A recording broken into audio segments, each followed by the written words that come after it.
আমার স্কিনটা লিটারালি প্রতিদিন সকালে এতটাই গ্লো করে, নো ফিল্টার নো থিংস। এই গ্লোয়িং স্কিনের সিক্রেটটা ফাইনালি আজ আমি তোমাদের সাথে শেয়ার করছি। সো চলো আজকে তোমাদের সাথে আমার গরমের স্কিন কেয়ারটা কিভাবে করি সেটাই শেয়ার করব। সকালে প্রথমেই কিন্তু ফেস ওয়াশ করে নিই। তোমাদের স্কিনে যে ফেস ওয়াশ স্যুট করে তোমরা কিন্তু ওই ফেস ওয়াশটা দিয়েই তোমাদের স্কিনটাকে ভালো করে ক্লিন করে নেবে।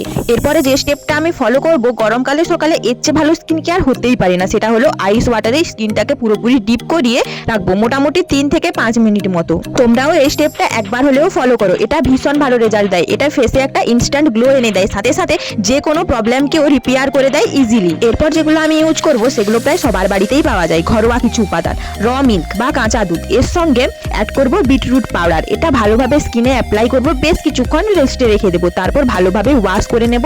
তারপর দেখো স্কিনটা কত সুন্দর স্মুথ হয়ে গেছে। এরপর কিন্তু আমি একটা ফেস প্যাক তৈরি করব, যেটাও কিন্তু পুরোপুরি ঘরোয়া উপাদান দিয়ে তৈরি। এই যে দেখো এখানে নিয়ে নিলাম আমি 1 স্পুন মুলতানি মাটি, তারপর নেব এখানে বেসন, আর নেব হচ্ছে হলুদের গুঁড়ো, তারপর ওই যে বিটরুট পাউডারটা নেব, তারপর অ্যালোভেরা জেল নেব। অ্যালোভেরা জেলটা তোমাদের যাদের যাদের স্যুট করে তারা ইউজ করবে, যাদের স্যুট করে না ইউজ করার দরকার নেই। তারপরে কিন্তু আমি নেব গোলাপ জল, ওটা ভালোভাবে মিক্স করে নেব। সবকিছু ইনগ্রিডিয়েন্টস কিন্তু আমি একের পর এক দিয়ে সবকিছু কিন্তু আমি একটা প্যাক বানিয়ে নিলাম। এরপর কিন্তু আমি এই প্যাকটাকে আমার ফেসের মধ্যে অ্যাপ্লাই করব, পুরো ফেসটা জুড়ে অ্যাপ্লাই করব। তোমরা চাইলে কিন্তু তোমাদের গলাতে এমনকি হাতেও অ্যাপ্লাই করতে পারো। ফেসেই কিন্তু আমার প্যাকটা অ্যাপ্লাই করা হয়ে গেছে। এবার কিন্তু এই প্যাকটাকে আমি 10 মিনিটের মতো রেস্টে রেখে দেবো। তারপর দেখো 10 মিনিট পর কিন্তু আমি এটাকে হালকা হাতে মাসাজ করে নেব, জোরে ঘষে মাসাজ করার কোনো দরকার নেই, আমরা কিন্তু হালকা হাতেই এই প্যাকটাকে মাসাজ করব। তারপর এটাকে কিন্তু নর্মাল ওয়াটার দিয়ে আমি ফেসটাকে ক্লিন করে নেব। ফেসটা ক্লিন করা হয়ে গেলে কিন্তু আমরা একটা নরম কাপড় দিয়ে মুখটাকে ভালো করে মুছে নেব। তারপরে কিন্তু ফেসে ইউজ করতে হবে একটা টোনার। তোমরা যে টোনার ইউজ করো তোমরা কিন্তু ওটাই টোনার ইউজ করবে। আমি কিন্তু টোনার হিসাবে ইউজ করি গোলাপ জল, তো আমি ওটাই ইউজ করব। তারপর কিন্তু ফেসে ইউজ করতে হবে ময়শ্চারাইজার। ময়শ্চারাইজার হিসাবে কিন্তু আমি ইউজ করি পন্ডসের এই সুপার লাইট জেলটা। এটা গরমকালে বেস্ট ময়শ্চারাইজার বলে মনে হয়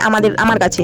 তোমরা তোমাদের স্কিনের জন্য কি ময়শ্চারাইজার ইউজ করো কমেন্ট করে কিন্তু বলে যেও। দেখো এটাকে আমি ভালো করে অ্যাপ্লাই করে নেব। এরপরে কিন্তু আমি ইউজ করব সানস্ক্রিন। যা গরম পড়েছে সানস্ক্রিন ছাড়া বাইরে বেরোনোই যাবে না। আমি কিন্তু গরমকালে এই সানস্ক্রিনটাই ইউজ করি। সানস্ক্রিনটা আমি ইউজ করে নিলাম। তো দেখো এবার কিন্তু আমি পুরোপুরি রেডি, তোমাদের দেখাচ্ছি আমার ফাইনাল লুকটা।